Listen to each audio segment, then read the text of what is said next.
بسم اللہ الرحمن الرحیم۔ ناظرین محترم، السلام علیکم ورحمۃ اللہ وبرکاتہ ومغفرتہ۔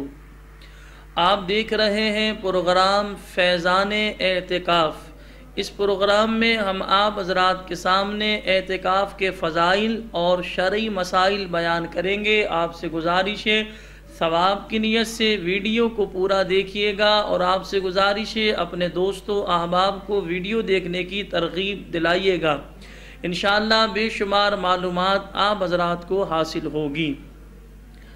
نبی کریم صلی اللہ علیہ وسلم کے حوالے سے آتا ہے، صحیحین میں ام المومنین حضرت عائشہ صدیقہ رضی اللہ تعالی عنہا سے مروی ہے کہ رسول پاک صلی اللہ علیہ وسلم رمضان کے آخری عشرے کا اعتکاف فرمایا کرتے۔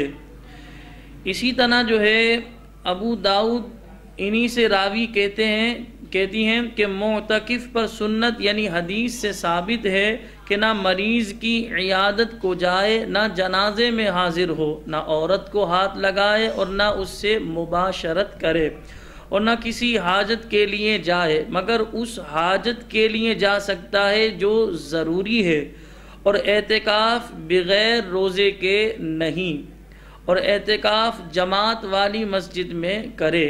ابن ماجہ ابن عباس رضی اللہ تعالی عنہما سے راوی کہ رسول پاک صلی اللہ علیہ وسلم نے معتکف کے بارے میں فرمایا، وہ گناہوں سے باز رہتا ہے اور نیکیوں سے اسے اس قدر ثواب ملتا ہے جیسے اس نے تمام نیکیاں کیں۔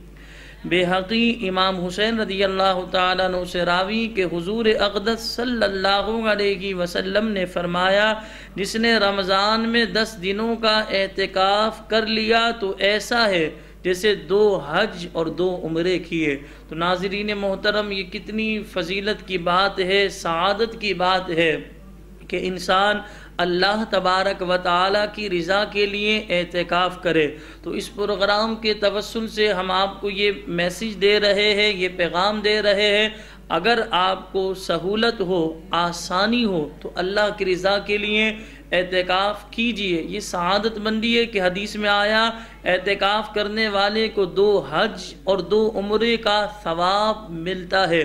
پھر آپ یہ بھی دیکھیں، جو مسجد میں اعتکاف کرتے ہیں یا گھر میں بھی اعتکاف کرتی ہیں خواتین، تو لہٰذا اعتکاف میں انسان کو زیادہ عبادت کا وقت ملتا ہے۔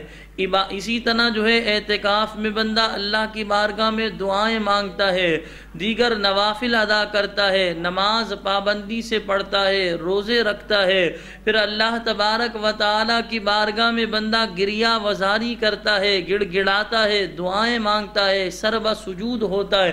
مسجد میں انسان اعتکاف کرتا ہے تو مسجد وہ مقام جہاں 24 گھنٹے اللہ تبارک و تعالی کی رحمتوں کا نزول ہوتا ہے۔ نماز جماعت سے ملتی ہے، پہلی صف میں بندہ نماز پڑھتا ہے، تہجد کا موقع ملتا ہے، اشراق چاش پڑھنے کا موقع ملتا ہے، اوابین پڑھنے کا موقع ملتا ہے۔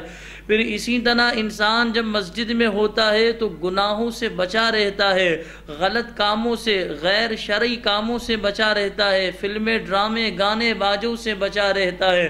تو انسان کے لیے یہ سعادت مندی ہے، خوش بختی، خوش نصیبی ہے کہ انسان اللہ کی رضا کے لیے اعتکاف کرے۔ تو اس پروگرام کے توسل سے ہم آپ کو یہ میسیج دینا چاہ رہے ہیں کہ اللہ کی رضا کے لیے زندگی میں کم از کم ایک بار تو اعتکاف کیجئے۔ اللہ پاک مجھے بھی اور آپ سب کو بھی اعتکاف جیسی سنت پر عمل پیرا ہونے کی توفیق عطا فرمائے۔ وآخر دعوانا ان الحمد للہ رب العالمین۔